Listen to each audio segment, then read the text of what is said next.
दोस्तों अज दी medical series दे विच आप सब का स्वागत है। अज का अपना विषय है सैल घटने, जिन्हों डॉक्टरी भाषा दे विच असीं थ्रोम्बोसाइटोपीनिया कहने आ। थ्रोम्बोसाइटोपीनिया, ठीक है। Thrombus means platelet, cyto means cell, penia means घाट। थ्रोम्बोसाइटोपीनिया प्लेटलेट्स की घाट ਜਾਂ सैल घटने। आम व्यक्ति आ जिहड़ा इहदा मतलब डेंगू बुखार लैंदा है, ठीक है। सो इस करके वीडियो बनाई गई है कि आम व्यक्ति नूं भी इस गल का पता लगे कि सैल घटण दे जां प्लेटलेट घटण दे होर बहुत सारे कारण हुंदे ने, ठीक है। हालांकि खून दे विच रैड ब्लड सैल भी हुंदे ने, WBC जिन्हां नूं लिकोसाइट कहने आ वो भी हुंदे ने। उन्हां दी अगे 5 किस्मां ने, पॉलीज आ, लिम्फोसाइट आ, मोनोसाइट आ, बेजोफिल ने, ठीक है। पर जदों मरीज़ सैल घटण की गल करदा वो सिर्फ प्लेटलेट्स की गल करदा कि मेरे प्लेटलेट घट गए है। इस विषय ते मरीज़ बहुत परेशान होंदे आ और इधर उधर बड़े कुछ हो नुस्खे भालते आ, बड़े डॉक्टर लभदे आ, वैद लभदे आ, कोई होर तरीके करते ने, ठीक है। पहलां तो मैं तुहानूं दस्सांगा कि नॉर्मल काउंट कितना हुंदा। थोरैटिकली जिहड़ा नॉर्मल काउंट आ 1.5 लाख तो 4.5 लाख थोरैटिकली, ठीक है। ये अमेरिकन डाटे ने। साडे इंडियन पापूलेशन दे विच असीं वैसे 1,20,000 तो 4.5 लाख ही लैंदे आ, ठीक है। प्रैक्टिकली की है, प्रैक्टिकली असीं 50,000 नूं इंपोर्टेंस दिंदे आ। 50,000 सैल काउंट प्रैक्टिकली साडे वास्ते कोई वैल्यू रखदा है, ठीक है। तो आपां इत्ते डिटेल गल करांगे। कल्ला डेंगू ही कारण नहीं हुंदा है जां डेंगू ही कारण नहीं हुंदा है, होर बहुत कारण हुंदे आ, जिस तरह के ITP, ड्रग इंड्यूस्ड दे विच दवाइयां cytotoxic, cyto mean cell, toxic mean जहर, साइटोटॉक्सिक ड्रग्स जिहदे विच एंटी कैंसर ड्रग्स आ जांदियां, सफेलोस्पोरिन आ, एंटी मलेरियल ड्रग्स आ, एंटी TB ड्रग्स दे विच सेप्सिस है, थ्रोम्बोटिक, थ्रोम्बोसाइटोपेनिक परप्यूरा हो गया, मलेरिया हो गया, HIV इन्फेक्शनस हो गई, है ना, इथानोल इंड्यूस्ड हो गया, हेरेटरी हो गया, उहदे विच फैंकोनी सिंड्रोम आ गया, जां कोई फोलिक एसिड डेफिशिएंसी आ गई, अगे एक्वायर्ड दे विच यूरीमिया आ गया, लिवर डिजीज़ आ गई, लिवर डिजीज़ दे विच हैपेटाइटिस B आ गया, C आ गया, सिरोसिस लिवर आ गई, अल्कोहलिक लिवर डिजीज़ आ गया, माइलो प्रोलिफरेटिव डिसऑर्डर्स आ गए आ, जां फिर कार्डियोपल्मोनरी बाईपास आ गया हैगा, जां कुछ ड्रग्स आ गई जिस तरह एस्प्रिन है, क्लोपिडोग्रिल है, वेलप्रोएट है, ठीक है। इस तरह ही नॉन इम्यून थ्रोम्बोसाइटोपीनिया आ गया, हेल्प सिंड्रोम आ गया। हेल्प सिंड्रोम आम तौर पर प्रैगनेंसी दे विच हुंदा, फुल टर्म दे नेड़े तेड़े हुंदा, जिहदे विच low platelet count with elevated liver enzymes हुंदे। दैट इज़ वैरी डेंजरस जे उत्थे आके अपीयर हुंदा है, ठीक है, और बड़ा रिस्की हुंदा है प्रैगनेंट लेडी दे विच। दैन फिर हैवी अल्कोहल कंजम्पशन होवे कोई जां, ठीक है, उहदे विच इह आ जांदा है, जां फॉस्फोलिपिड एंटीबॉडी सिंड्रोम होवे, है ना। ਇਹਦੇ ਕਾਰਨ ਕੀ ਹੁੰਦੇ ਆ, ਜਾਂ ਤਾਂ RBC ਦੀ ਜਾਂ ਤਾਂ ਪਲੇਟਲੈਟਸ ਦੀ ਡਿਸਟਰੈਕਸ਼ਨ ਬਹੁਤ ਜ਼ਿਆਦਾ ਹੁੰਦੀ ਹੈ, ਜਾਂ ਉਹ ਸਰੀਰ ਦੇ ਵਿੱਚ ਘੱਟ ਬਣ ਰਹੇ ਨੇ, ਜਾਂ ਓਵਰ ਹਾਈਡਰੇਸ਼ਨ ਵਗੈਰਾ, ਜਾਂ ਕੋਈ ਹੋਰ ਹੈਗੀ ਜਿੱਥੇ ਜਿੱਦਾਂ ਕਿ ਪ੍ਰੈਗਨੈਂਸੀ 'ਚ ਨੋਰਮਲੀ ਵੀ ਸੈੱਲ ਕਾਊਂਟ ਕਈ ਵਾਰੀ ਘੱਟ ਹੁੰਦਾ ਕਿਉਂਕਿ ਡਿਲੂਸ਼ਨ ਹੁੰਦੀ ਆ, ਬਲੱਡ ਵਾਲੀਅਮ ਜ਼ਿਆਦਾ ਹੁੰਦਾ, ਉਹ ਨੋਰਮਲੀ ਹੁੰਦਾ ਉਹ ਵੈਸੇ ਜੇ ਪਲੇਟਲੇਟ ਕਾਊਂਟ ਘੱਟ ਹੈਗਾ, ठीक है। इस तरह के कारण आ, जां फिर उन्होंने ऑब्जॉर्पेशन बढ़ जाती है, ठीक है। ये 4 आ जिहड़े सीधे जो कॉमन कारण ने।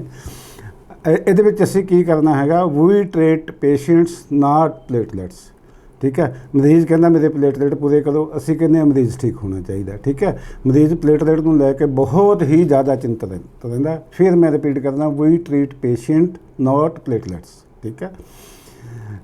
इस तरह ही बोन मैरो फेलूअर हो गया, कारण आ गया है ना, aplastic anaemia, rather it should be called as pancytopenia, ठीक है। ब्लड कैंसर आ गए, ठीक है। ये जिन्ने भी मरीज़ आते हैं साढ़े को OPD दे विच, IPD दे विच 20% नूं सैल काउंट जिहड़ा हैगा प्लेटलेट काउंट घट हुंदा, पर उन्हां दे विच बिल्कुल ही कोई बीमारी नहीं हुंदी हैगी। प्लेटलेट काउंट घट होण दे की कारण ने, एक तो फाल्टी टेक्नीक है, ठीक है, ਜਿਹੜੇ ਅਸੀਂ ਐਨਾਲਾਈਜ਼ਰ ਯੂਜ਼ ਕਰਦੇ ਹੈਗੇ ਆ, ਜਾਂ ਜਿਹੜੀਆਂ ਟਿਊਬਸ ਯੂਜ਼ ਕਰਦੇ ਹੈਗੇ ਆ, ਰੀਜੈਂਟ ਯੂਜ਼ ਕਰਦੇ ਆ, ਠੀਕ ਹੈ। ਉਹ ਮਸ਼ੀਨ ਦੇ ਵਿੱਚ ਕੀ ਹੁੰਦਾ, ਕਈ ਵਾਰੀ ਪਲੇਟਲੇਟ ਬਹੁਤ ਇਕੱਠੇ ਹੋ ਜਾਂਦੇ ਆ 1000 ਦੀ ਗਿਣਤੀ ਜਾਂ ਕਿੰਨਿਆਂ ਦੇ ਵਿੱਚ, ਉਹਨੂੰ ਮਸ਼ੀਨ ਇੱਕੋ ਹੀ ਕਾਊਂਟ ਕਰਦੀ ਹੈ। ਇਸ ਕਰਕੇ ਜਿਹੜਾ ਹੈਗਾ ਮੈਨੂਅਲ ਕਾਊਂਟ ਆ ਜਿਹੜਾ ਉਹ ਜੇ ਜ਼ਰੂਰੀ ਇਹ ਹੈ, ਜੇ ਤੁਹਾਨੂੰ ਪਲੇਟਲੇਟ ਕਾਊਂਟ ਮਸ਼ੀਨ ਨੇ ਘੱਟ ਦੱਸਿਆ ਤਾਂ ਮੈਨੂਅਲ ਕਾਊਂਟ ਆ ਜਿਹੜਾ ਸਾਨੂੰ ਕਰਨਾ ਚਾਹੀਦਾ ਹੈ। ਜਾਂ ਸਿੱਧਾ ਹੀ ਜੇ ਕੋਈ ਵੀ ਸਾਡੇ ਕੋਲ ਸਹੂਲਤ ਅਵੇਲੇਬਲ ਨਹੀਂ ਹੈਗੀ ਪਲੇਟਲੇਟ ਕਾਊਂਟ ਕਰਨ ਦੀ, ਕੱਲੀ ਪੈਰੀਫਰਲ ਬਲੱਡ ਫਿਲਮ ਹੀ ਸਫੀਸ਼ੀਐਂਟ ਹੁੰਦੀ ਹੈ ਦੱਸਣ ਨੂੰ ਕਿ ਪਲੇਟਲੇਟ ਐਡਿਊਕੇਟ ਹੈਗੇ ਕਿ ਨਹੀਂ ਹੈਗੇ, ठीक है। पहला सहूलत होंदी नहीं सी, पहला असीं सिर्फ ये ब्लड स्लाइड तो ही देखते सी प्लेटलेट एडिकुएट है कि नहीं है, ठीक है। और लोगों के विच बहुत सारिया मिस बन चुकियां ने, ये किवें बणियां ने, ठीक है। सारे आपो अपने दा कारण दसणगे। जिस तरह कोई बकरी का दुध पिलाई जाता है, कोई पपीते के पत्ते देई जाता, कोई मिठियां गोलियां देई जाता, कोई कसैड़ियां कौड़ियां गोलियां देई जाता है, तो कोई होर देसी यह जे टोटके करता है ना। हरेक ही कोई जेब च पाई फिरदा प्लेटलेट की घट दी दवाई। ये दोस्तों सारा कुछ इन्हां चीज़ों का कोई रोल नहीं। बकरी के दुध का भी उन्ना ही रोल है जिन्हें दूधे दुध का, ठीक है। पपीता किवी जे वो इन्हों का भी उस दूजिया खुराकों के बराबर ही रोल है, कोई ओवर एडवांटेज नहीं है। रादर इन्हों के नुकसान होंगे है, क्योंकि ये सानू जिहड़ा ना फाल्स सेंस ऑफ प्रोटैक्शन रहिंदी है, ठीक है। भी मैं तो जी बकरी का दुध पी लिया, मैं तो किवी खा लिया, मैं तो हाँ प्लेट जन की दवाई खा ली, फलानी खा ली, ठीक है, हुण मैनू कुछ नहीं होंदा। रादर बंदे का ये फाल्स सेंस ऑफ सिक्योरिटी नाल कई बार खता खा जाता, ठीक है। ये नहीं भी ये लोगों को नहीं करने चाहिए, पर जे किसी का मन नहीं खड़ता जो मर्जी करे वो आप कुछ नहीं कर सकते हुण ना। पर लेकिन प्रैक्टिकली हले तक इन्हों का कोई रोल नहीं लभ्या गया है, ठीक है ना। मरीज़ परेशान बहुत होंगे है, ठीक है। और हरेक बंदा उन्होंने आपो अपना जोड़ा है वा घसोड़ दिंदा अपनी राय चक के, ठीक है। असल दे विच जिहड़ा प्रैक्टिकली देखण दे विच आया, जे प्लेटलेट काउंट 30,000 तक भी रहिंदा है, अगर उसनूं कोई होर दिक्कत नहीं है तो ब्लीडिंग के चांस होंदे ही नहीं है, ठीक है जी। हाँ सही सुनिया, प्लेटलेट काउंट 30,000 तक चांस होंदे ही नहीं कि उसनूं किस तरह की आ जाएगी, ब्लीडिंग आ जाएगी।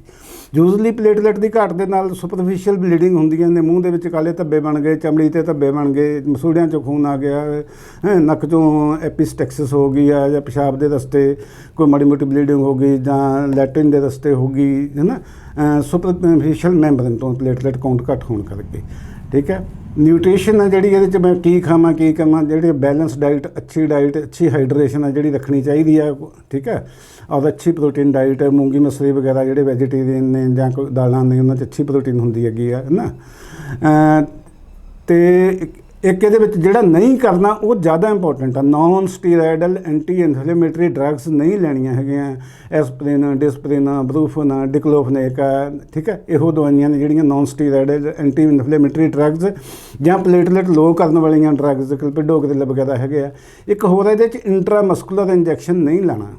इंट्रामस्कुलर इंजैक्शन जो लावांगे तो उत्थे ब्लीडिंग हो जाएगी, तो असीं एक होर साडी समस्या जिहड़ी खड़ी हो जाएगी। नेचर ने सानू ਜਿਹੜੇ प्लेटलेट बहुत वड्डी मात्रा च दिते हैं, क्योंकि इन्हां दी एमरजेंसी कदे भी लोड़ पै सकती है। ये 12-13 गुणा साडे कोले नॉर्मल साडी लोड़ तो हर वेले ज़्यादा हुंदे आ। सो इस करके जदों किते लोड़ पैंदी है जां वरते जांदे आ तां भी सानू कोई दिक्कत नहीं आउंदी। इत्थों तक कि जे बहुत मरीजों के देखा गया कि प्लेटलेट काउंट 2,000-4,000 भी है जोड़ा ITP दे विच दवाइयां नाल ठीक हो जाता, किसी होर चीज़ की लोड़ नहीं पैंदी हैगी, ठीक है। सो जिन्हां च प्लेटलेट की घाट आउंदी है उन्होंने घबराना कुछ नहीं है। उन्होंने सब तो पहला जोड़े अच्छे डॉक्टर ने उन्होंने को जाना, जे किसी को हीमेटोलॉजी DM हीमेटोलॉजी अवेलेबल है वो जाना, MD मैडिसिन को जाओ, जां होर जोड़ा तुहाडा जिथे तुसीं विश्वास करते हो उस डॉक्टर को जाओ। आसे पासे इधर उधर ना घूमो, अपने आप ना करो, ठीक है। और अच्छा प्लेटलेट घट होने करके मैं कुछ गल्लां रिपीट कर रहा। सुपरफिशियल ब्लीडिंग होंदी है आम तौर पर ज़्यादा करके, जिस तरह के चमड़ी चो ब्लीडिंग हो गई, मूँह चो हो गई, नक चो हो गई, है ना, मसूड़ियां चो हो गई, जां लेडीज़ दे विच महीना ज़्यादा पै सकता है, ठीक है। जां फिर पेशाब के रस्ते माड़ा मोटा खून हो सकता है, जे कोई झरीट आ जाए उत्थों थोड़ा ज़्यादा खून आ सकता है, ठीक है। जां फिर जिथे बहुत ज़्यादा दिक्कत हैगी उत्थे इंट्राक्रैनियल हैमरेज हो सकती है, दिमाग दे विच जिहड़ा हैगा खून आ सकता है। जिस तरह मैं पहले दस्सिया कि प्रैगनेंसी दे विच कई बारी ब्लड वॉल्यूम ज़्यादा होने करके प्लेटलेट वैसे घट आउंदे हैगे आ, पर जे लिवर फंक्शन रीअरेंज नहीं, कोई फैक्टर नहीं, तो उत्थे भी कोई एड्डी चिंता की लोड़ नहीं हैगी, ठीक है। तो एक होंदे घाट होंदी है। इस तो पहला आपां गल करदे हां कि करना की आ, करना no symptom no treatment. Platelet count तो बाद आएगा ना, कितना है 10,000 है, 20,000 है, 30,000 है ना, 4,000 है। नो सिम्पटम नो ट्रीटमेंट, ठीक है। मैं कहना हुंदा जिन्हें हिपोक्रेट्स बारे नहीं पढ़िया जां जिन्होंने हिपोक्रेट्स का नहीं पता है उसनूं मैडिकल का कख भी नहीं पता है। Hippocrates said do no harm, do no harm, ठीक है।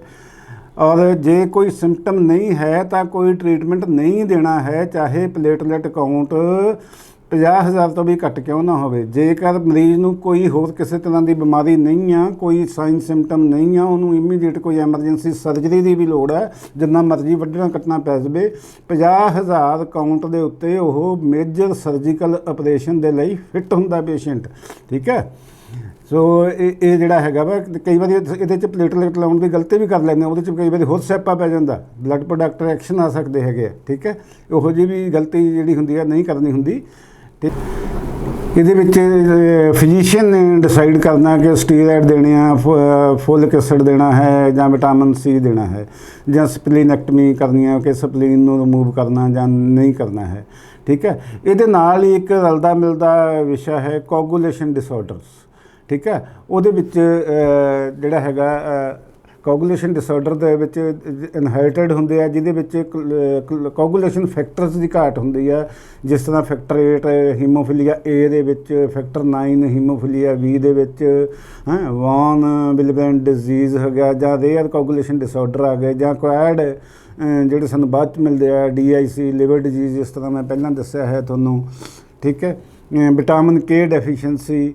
ਠੀਕ ਹੈ, ਜਾਂ ਫਿਰ ਵਿਟਾਮਿਨ K ਡੈਫੀਸ਼ੀਐਂਸੀ। ਠੀਕ ਹੈ, ਲਿਵਰ ਡਿਜ਼ੀਜ਼ ਦੇ ਵਿੱਚ ਉਹੀ ਪਹਿਲਾਂ ਵਾਲੀਆਂ ਗੱਲਾਂ ਨੇ। ਇਹ ਜਿਹੜੇ ਹੈਗੇ ਅਕਵਾਇਰਡ ਦੇ ਵਿੱਚ ਆਉਂਦੇ ਆ, ਜਾਂ ਡਰੱਗਸ ਹੋ ਗਈਆਂ, ਜਿਸ ਤਰ੍ਹਾਂ ਹੈਪਰਿਨ ਹੋ ਗਈ। ਹੀਮੋਫੀਲੀਆ ਦੇ ਵਿੱਚ ਜਿਹੜੀ ਬਲੀਡਿੰਗ ਹੁੰਦੀ ਹੈ ਸਿੰਸ ਚਾਈਲਡਹੁੱਡ ਹੁੰਦੀ ਹੈ। ਠੀਕ ਹੈ, ਉਹਦੇ ਵਿੱਚ ਜ਼ਿਆਦਾਤਰ ਬਲੀਡਿੰਗ ਇਨਟੂ ਜੁਆਇੰਟਸ ਹੁੰਦੀ ਹੈ, ਜਿਹੜੀ ਹੈ ਕਈ ਵਾਰੀ ਤਾਂ ਆਪਣੇ ਆਪ ਹੀ ਹੋ ਜਾਂਦੀ ਹੈ, ਕਿਸੇ ਵਾਰੀ ਮਾੜੀ ਜਿਹੀ ਸੱਟ ਲੱਗ ਜਾਵੇ ਬਲੀਡਿੰਗ ਹੋ ਜਾਂਦੀ ਹੈ, ਪੇਸ਼ੈਂਟ ਬੜਾ ਔਖਾ ਹੁੰਦਾ ਹੈਗਾ।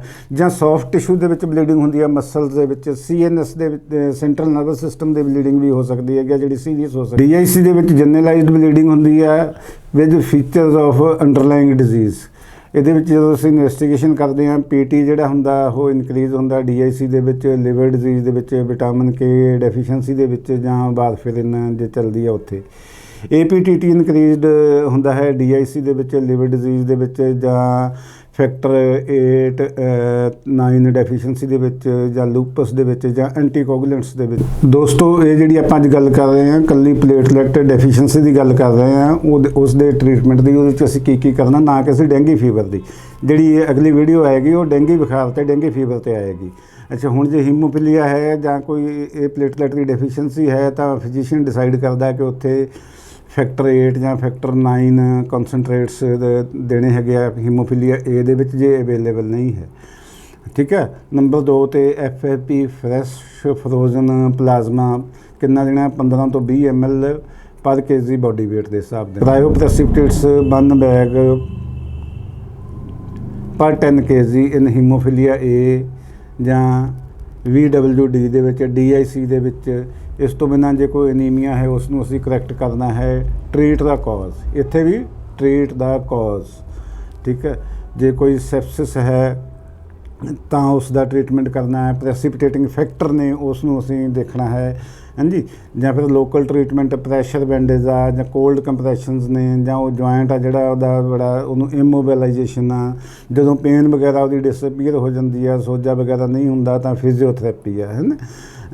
Bleeding due to oral drug ਜੇ ਹੋਵੇ, ਠੀਕ ਹੈ, ਤਾਂ ਇਹਦੇ ਵਿੱਚ ਅਸੀਂ ਪਹਿਲਾਂ ਤਾਂ ਉਹ ਡਰੱਗ ਆ ਜਿਹੜੀ ਸਟਾਪ ਕਰਨੀ ਹੈ, ਚਾਹੇ ਓਰਲ ਆ ਅਤੇ ਚਾਹੇ ਕੋਈ ਓਰਲ ਨਹੀਂ ਹੈਗੀ। ਠੀਕ ਹੈ, ਜੇ ਡਰੱਗਸ ਕਰਕੇ ਬਲੀਡਿੰਗ ਆ, ਉਹ ਡਰੱਗ ਅਸੀਂ ਸਟਾਪ ਕਰਨੀ ਆ।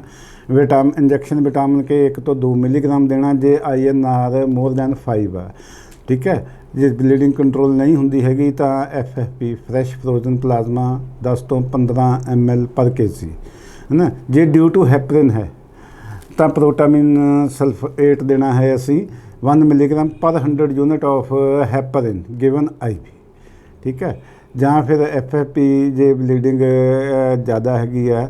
ਠੀਕ ਹੈ, ਜਿਹੜੀ ਬਲੀਡਿੰਗ ਹੁੰਦੀ ਹੈ, ਜਿਹੜੇ ਛੋਟੇ ਬੱਚੇ ਆ, ਇਹ ਉਹਨਾਂ ਦੇ ਵਿੱਚ ਵੀ, ਛੋਟੇ ਬੱਚਿਆਂ ਦੇ ਵਿੱਚ, ਨਵੇਂ ਬੱਚਿਆਂ ਜਿਹੜੇ ਪ੍ਰੀ ਮੈਚੋਰ ਨੇ ਜਾਂ ਲੋ ਬਰਥ ਵੇਟ ਬੇਬੀ ਨੇ, ਉਹਨਾਂ ਦੇ ਵਿੱਚ ਜ਼ਿਆਦਾ ਸੰਭਾਵਨਾ ਹੁੰਦੀ ਹੈ। ਇਸੇ ਕਰਕੇ ਜਦੋਂ ਬੱਚਾ ਪੈਦਾ ਹੁੰਦਾ ਹੈ, ਕੋਈ ਵੀ ਬੱਚਾ ਹੋਵੇ, ਹਰੇਕ ਬੱਚੇ ਨੂੰ ਵਿਟਾਮਿਨ K 1 ਮਿਲੀਗ੍ਰਾਮ ਇੰਟਰਾਮਸਕੂਲਰ ਸਟੈਟ ਇੱਕ ਟੀਕਾ ਲਾਉਣਾ ਬਹੁਤ ਜ਼ਰੂਰੀ ਆ। ਔਰ ਜਿਹੜੀਆਂ ਇੰਸਟੀਟਿਊਸ਼ਨ ਡਿਲੀਵਰੀ ਹੁੰਦੀਆਂ ਨੇ ਉਹਨਾਂ ਦੇ ਅਸੀਂ ਸਾਰਿਆਂ ਦੇ ਲਗਾਉਂਦੇ ਰਹੇ ਅਤੇ ਹੁਣ ਵੀ ਲੱਗਦੇ ਨੇ। ਠੀਕ ਹੈ, ਜੇਕਰ ਮੇਰੀ ਵੀਡੀਓ ਤੁਹਾਨੂੰ ਆਪ ਨੂੰ ਪਸੰਦ ਆਈ ਹੋਵੇ ਤਾਂ ਪਲੀਜ਼ ਇਹਨੂੰ ਸ਼ੇਅਰ ਕਰ ਦਿਓ, ਲਾਈਕ ਕਰੋ, ਕਮੈਂਟ ਕਰੋ, ਜਿਨ੍ਹਾਂ ਵੀ ਮਿੱਤਰਾਂ ਨੇ ਚੈਨਲ ਸਬਸਕ੍ਰਾਈਬ ਨਹੀਂ ਕੀਤਾ ਹੈਗਾ, ਪਲੀਜ਼ ਸਬਸਕ੍ਰਾਈਬ ਕਰੋ। ਆਪਣੇ ਦੋਸਤਾਂ, ਮਿੱਤਰਾਂ, ਭੈਣਾਂ, ਭਰਾਵਾਂ, ਰਿਸ਼ਤੇਦਾਰਾਂ ਨੂੰ ਸਬਸਕ੍ਰਾਈਬ ਕਰਨ ਲਈ ਅਤੇ ਚੈਨਲ ਦੇਖਣ ਲਈ ਪ੍ਰੇਰਿਤ ਕਰੋ, ਤਾਂ ਕਿ ਲੋਕਾਂ ਦੇ ਵਿੱਚ ਜਿਹੜੀ ਸਹੀ ਜਾਣਕਾਰੀ ਹੋਵੇ ਅਤੇ ਲੋਕ ਆਪਦਾ ਸਹੀ ਪਹਿਲੇ ਦਿਨ ਤੋਂ ਇਲਾਜ ਕਰਾ ਸਕਣ। ਠੀਕ ਹੈ। ਔਰ ਇਹਦੇ ਨਾਲ ਹੀ ਮੈਂ ਅੱਜ ਦੀ ਵੀਡੀਓ ਇੱਥੇ ਖਤਮ ਕਰਦਾ। ਜੈ ਭਾਰਤ, ਜੈ ਵਿਗਿਆਨ।